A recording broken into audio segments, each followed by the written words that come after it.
Welcome back to Amberg Acres. So we're moving on to our next project. If you watched the last video, we put that knotty pine floor up on top of this room over here. And I want to do the same thing for this other room. But this room does not have a room above it, so this one has to have the insulation in the ceiling. So before I put the knotty pine floor in, I want to put plastic, which I already did. And then I'm going to put the knotty pine on the inside for the ceiling also. So let's take a quick look at that, because I'll explain to you why I'm doing what I'm doing. So I got the first piece ready to go up here. So we hung the plastic, and the plastic to me does not seem strong enough to hold the insulation. If I go up there and stick insulation up and then put the boards up on top there, it doesn't seem like it's strong enough. I keep pulling out the staples and whatever. So I figured, well, why don't I just put this stuff up first, then put the insulation in on top, and then put that other floor in on top. And then this whole ceiling here will be done and finished. Okay? So up on here behind the plastic, the electric is done for the lights. There's six canisters in there for the lights to go on. So we're going to start stapling these boards up, and this is basically the same wood as I did for the floor, but there's a little bit of a difference. So because we're getting into the smaller logs of all them pine logs that I cut last year, we're getting down into the ones that are, only 8 inches diameter and less, basically the tops, right? The tops of the trees. The butt logs have all been used for other stuff. A lot of these 2x6s and other stuff that you're seeing, that's what we use the butt logs for. All that siding I cut, that was all butt logs because I wanted a wider piece, So we're down to the smaller logs, the tops, what I call the tops of the trees. So I cut 3 different sizes here to get as much wood out of the logs as I could. So I have 5-inch pieces, I have 4-inch pieces, and I have some 3.5-inch pieces there. Okay. So what I'm going to do is I'm going to try and do a little pattern. I'm thinking I'm going to do, 4 or 5 inches, right? Start in the center and do 4 or 5 inches, and then do 4 inches on both sides of that. And then maybe go back to the 5s or in between, put like 1 3-inch, 3.5-inch, in between the 5s and the 4s. Because I have the most 5s and I have the most out of 4s. And the 3s, I only have a few. So that's what I'm thinking, is doing some kind of a pattern just to kind of break it up and make it look nice. Okay. Now I cut these to 3/4 inch to try and get more wood out of the logs instead of the 1 inch thick that I used for the floor. So these are 3/4 inch thick. And I was going to go thinner, but the more I thought about it, the more I thought, well, over time, is that going to droop a little bit? So I stayed with the 3/4 inch, and that's what I cut these to. Okay. So we're going to get started hanging this up. And I got all this other, this pile right here, that's the rest of the 6-inch, the 5.5-inch stuff I cut. So that's going to be for the floor up here on top. So I'm going to get started hanging this up. I got to get my compressor running and stuff. I got to get that warmed up. It's supposed to be 40, close to 40 today. So it's a mild day. So it's not bad. We got about 1 inch of snow last night.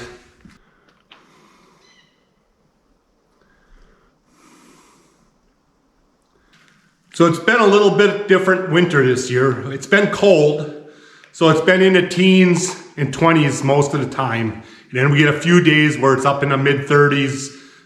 Today they're talking 40, but I don't think it's going to get there with this snow on the ground. I don't think it's going to get to 40.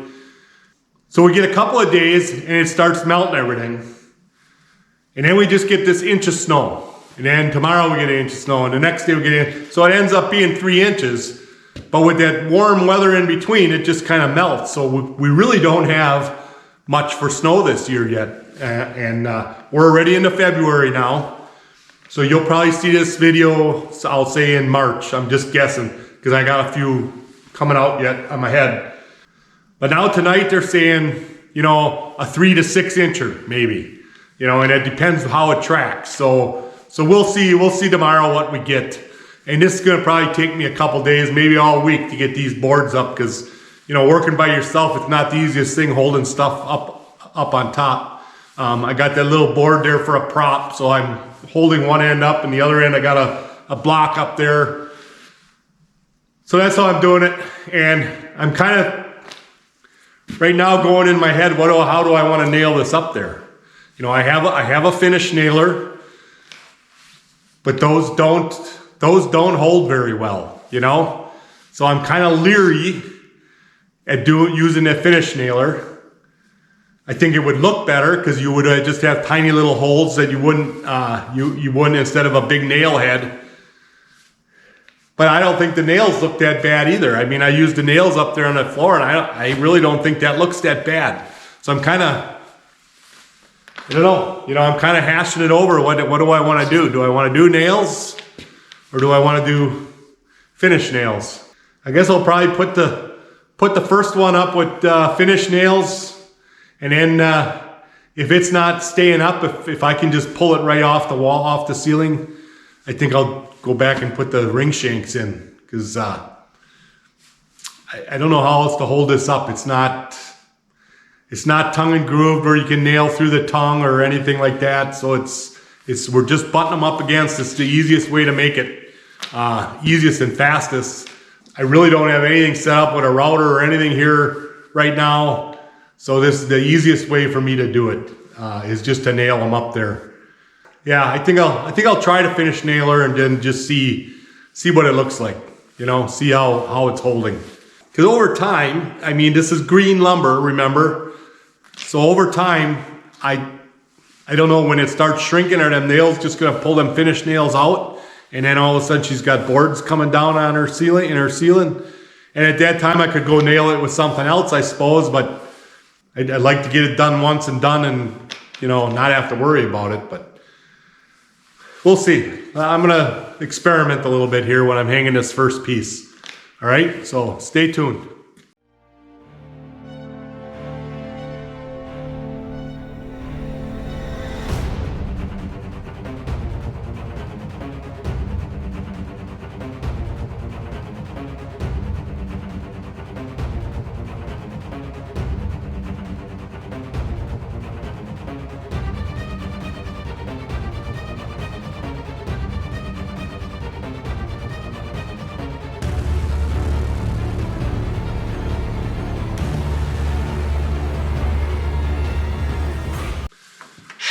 So what I did here is I hung a string up there, I marked the center of the room, and I'm gonna put a 5-inch board on each side of that line, and then I'm gonna work to the outsides.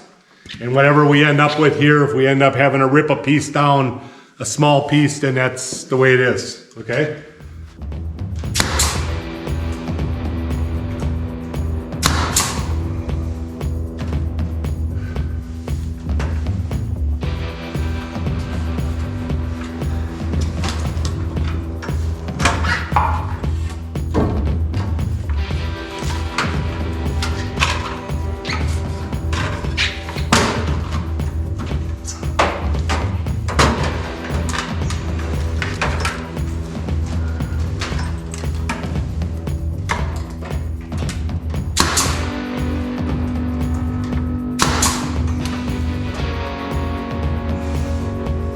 It seems pretty tight. I got 2-inch, this shoots 2-inch brad nails.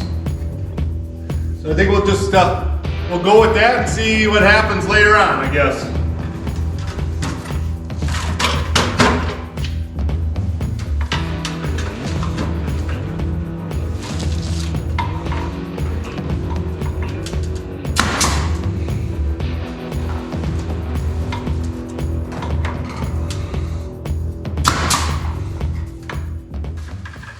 So basically what I'm doing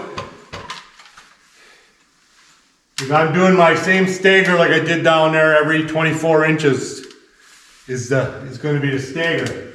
So my next joist is right here.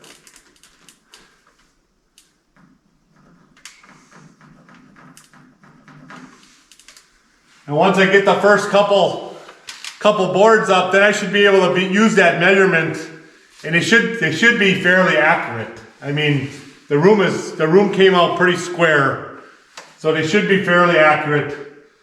I should be able to use this measurement on the next board, you know, wherever it ends up being that's on that joist.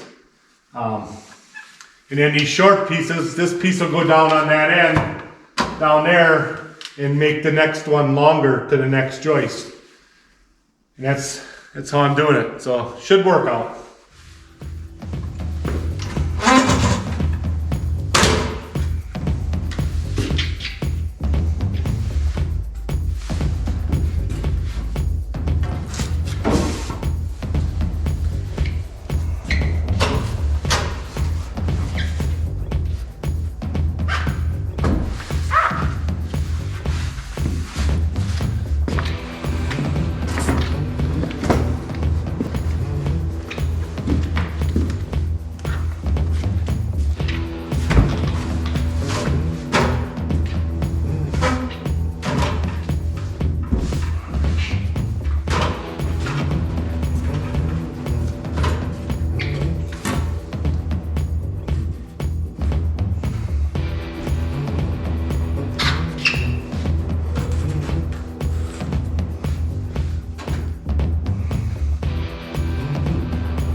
So now I got 2 on this side of the line. I'll put 2 on that side of the line.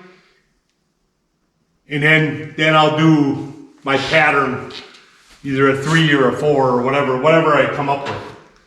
So I'm just taking, this is rough sawn lumber, so I'm just taking a sander, and because I got some stringies on there, I don't know if you ever noticed this. Let me show this to you here quick. So when you're doing rough sawn lumber, when your blade starts getting a little dull, it starts getting these strings like that. And that's just telling me that the blade is getting dull. And I've seen brand new blades right out of the box do this, but this is usually a sign that your blade is getting dull and you get these stringies. So all I'm doing is I'm taking a sander on this edge. Actually I do both edges, but I'm just cleaning that up with that sander a little bit. And that's it. I'm leaving it rough the way it is, okay?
And there goes the compressor. Still just a little too cold for that compressor. Great. We gotta put a short one up down here, and then the next one will go past that one.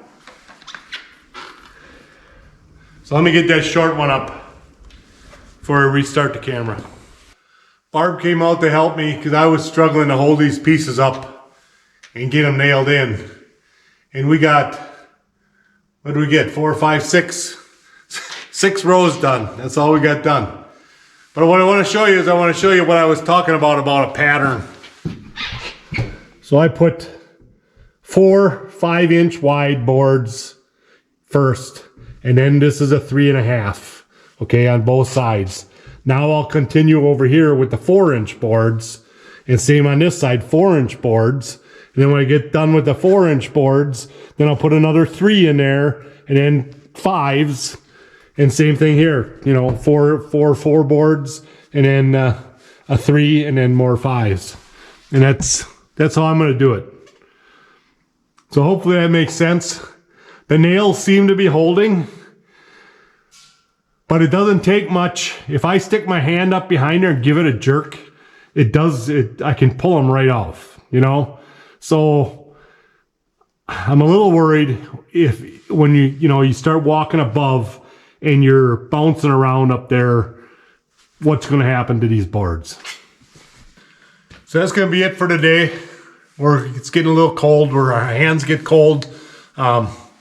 She got me some heated socks for Christmas, and they work pretty good. I'm actually surprised. They're rather expensive. I think they're like $79 at the sporting goods store, but they actually work pretty good. I keep them on the lowest setting, and I've been out here all day now, and my feet are not cold standing on this concrete. So that tells me that they're working. And before that, I was having such issues. I'd be out here 2 hours and my feet would be frozen. So they seem to be working. So that's a good thing. But it's still, cold on the hands. I have a hard time working a tape measure and a pencil and everything with gloves on. I've told you that before. I struggle with it. So I'm gonna go feed my bird, and that's gonna be it for today. We'll get going on it some more tomorrow probably.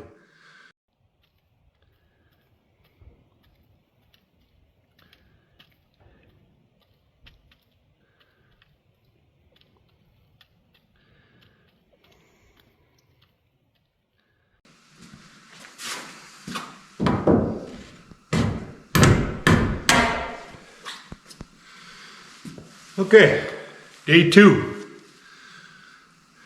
So I wanted to share with you how I'm holding these boards up. So I start out by putting a board across there. That holds that end up for me to get started. Then I go down on this end and I have these sticks made, okay? So this stick is cut about 1 inch longer than what it needs to be. So I measured 82, so I cut the sticks at 83, okay? So all I gotta do is give it a kick with my foot, and that'll hold up that end of the board until I measure it. Then after I cut it, I can hang it back up.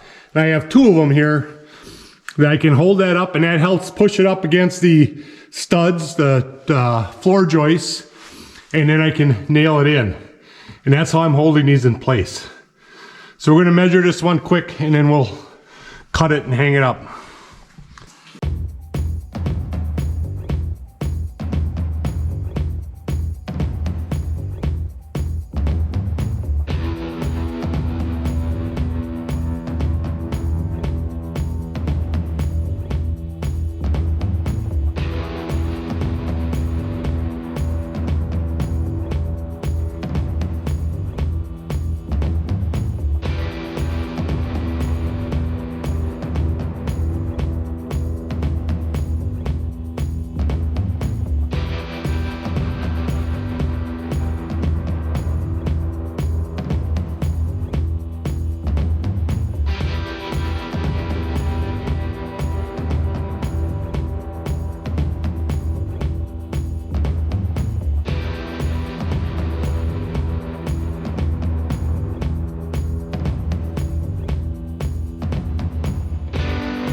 So the biggest problem with doing this room here, doing a ceiling, is your overhead. So everything's gonna fall on you.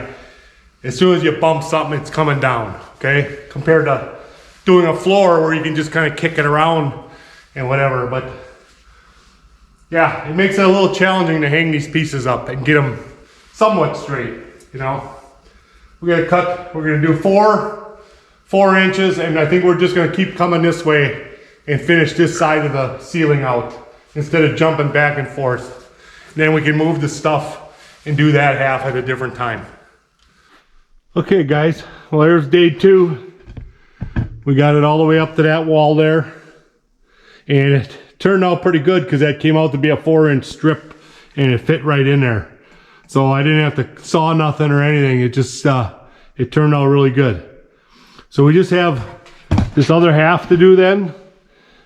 Whenever we get out here again, tomorrow or the next day or whatever. Next warm day probably. And we'll get this finished up and then this ceiling is done. Welcome back to day 3. I don't know how long I'll be out here because it's a little cold today compared to the other last 2 days or the other 2 days. We did not do anything yesterday because it was only a high of 17 degrees. It's supposed to get to 25 today and then 30 tomorrow. So hopefully between the 2 days I can get this other half done. We went to Menards yesterday and picked up a couple rolls of insulation for up above here.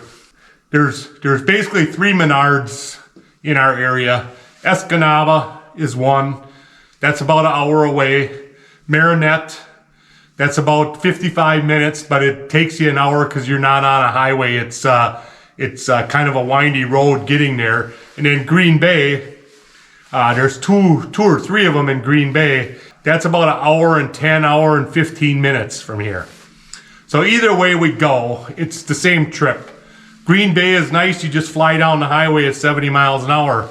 You know, Escanaba, you're on Highway 2, which is a nice road, and it's a nice drive for a day like yesterday where we had nothing to do. Marinette's kind of a windy road going down there, so, you know, it's a horse apiece, really, where you go. The only issue with Green Bay is it can get really busy. You get it, like one of the places we get off there is on 29 by Myers. There's a Myers and a Fleeting Farm on the other side of the road, and there's got to be, I don't know, 4 or 5 or 6 roundabouts all right in a row there, and it can get really busy right there. I believe that's Highway 29 exit. Don't quote me on that though. I always get confused there because it's an exit A, B, and C, and you get off and you have to make sure you're in the right lane to get to the one you want to get to, you know. And I've made the mistake a few times, and I was going north on some highway I didn't want to be on, you know. So anyhow, that's what we did yesterday. So we're gonna get going on this here. I'm gonna start with the 4 inchers here. So I have a seam right here. So my next piece is gonna be, you know, wherever my next board is, right here. So that's the piece I gotta cut first. And we just keep going with that stagger going this way until we get to the end and we start over again and come back. So that's how this is gonna work, all right? So let me get this first board cut and we'll get going here.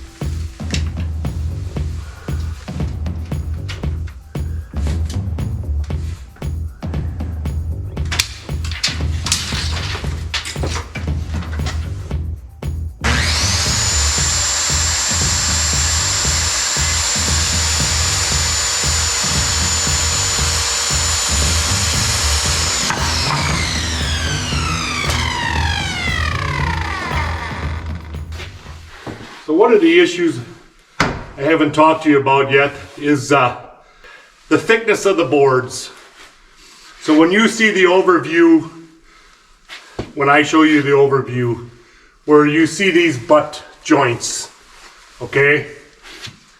Some of them look like there's a pretty good step there, all right? And what that comes from is when you're sawing these boards on that sawmill, if you have a big heavy log up there, that log really doesn't move that much. So you get pretty straight boards out of the bigger ones. But then when you get down to these little logs, they have such a taper in them So one side is sitting on the bunk, the other side sitting on a jack. And when you start cutting the log seems to have a tendency to bend or push or do weird things, okay? I'll just put it that way. It does weird things. So especially when you get down to where I'm cutting the last 2 boards, you know, you only have a piece 1.5 inches thick. And the ends are not on a bunk. They're kind of hanging over the bunk. So that has a tendency to flex when you're sawing it. So one board you might get a little thicker on the end here. The other board may be a little thinner on the end. So when I'm cutting these boards, and I'm trying to use as much as the board as possible, but when I'm cutting these boards, you can actually see the difference. Where this is a little darker here. That's because that was the end of the log out there. So that soaked up some water over the last year that these have been laying out there. But that's why it's discolored a little bit here. And then you get into the middle here and it's nice and white. So normally this end here is going to be up. I put it up in the corner there where it's going to be covered and nobody sees it. But that doesn't always work out that way, because at some point one of these pieces is going to be almost a full 14 footer. So then you're only cutting off a few inches, and you're still getting some of that taper. And that's why that looks that way. Now, I don't know what it's going to look like after it dries, after this dries out a little bit. I'm sure these gaps will be a little bigger. So I don't know what those ends will look like. I mean, at some point we could come and maybe sand them a little bit if it really turns into an issue, but I don't think it matters. I think that adds character to the look. It looks like a house that was built back in the early 1900s, you know? And that's kind of what we're going for here, is to make it look as rustic as possible, and all out of our own wood. We're going to try and use some of the old farmhouse. I've mentioned that in a few videos. And that stuff is in really rough shape, so I don't know how that's going to go yet. That's going to be down the road here a little bit. One of these walls here is probably going to be all done with the old farmhouse wood. Okay, that's our plan for right now. It's been covered up there on the hill. I don't know what it looks like underneath there. It could be all rotten for all I know. So that's what's happening here when you see that. And I just wanted to share that with you, so you know that I'm not just messing this all up here.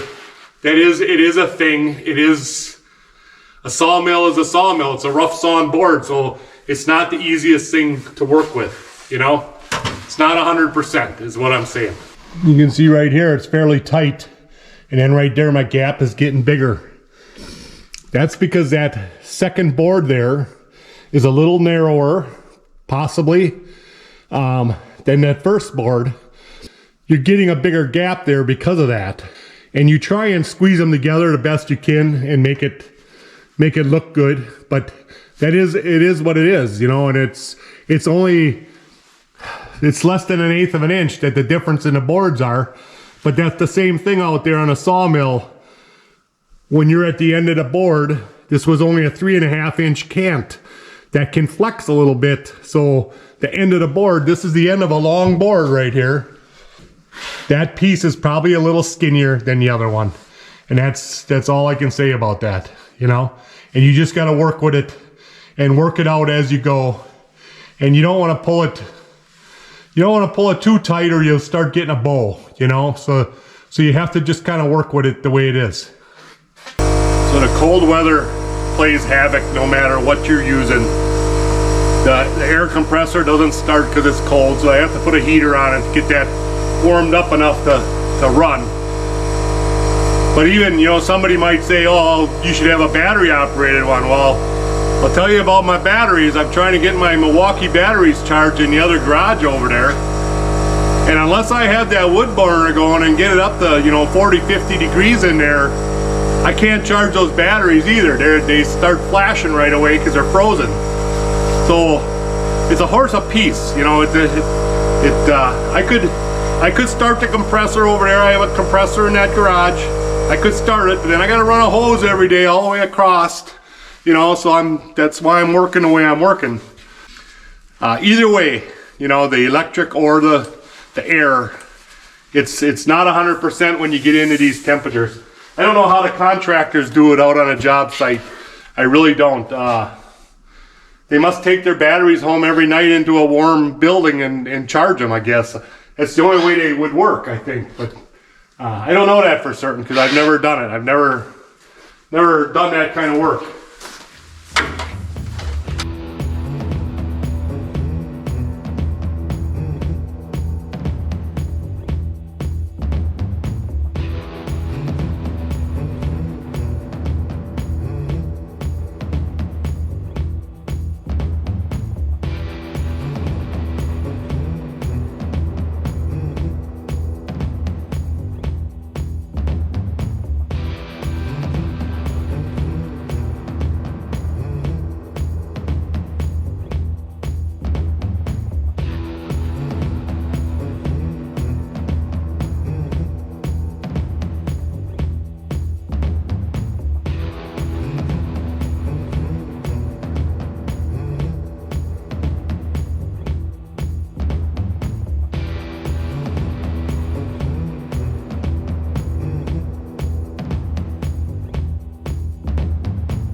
Alright guys, last two pieces here.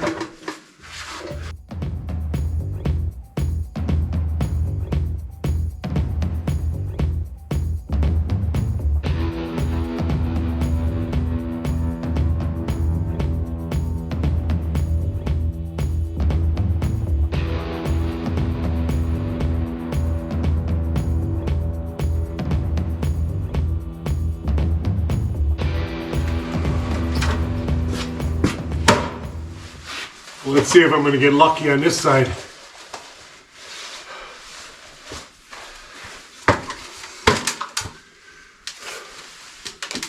Oh yeah. I have a little gap there, but when you put up your wall boards and stuff, that'll cover that gap.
Well guys, another job well done, or done well. Which one is it? I don't know.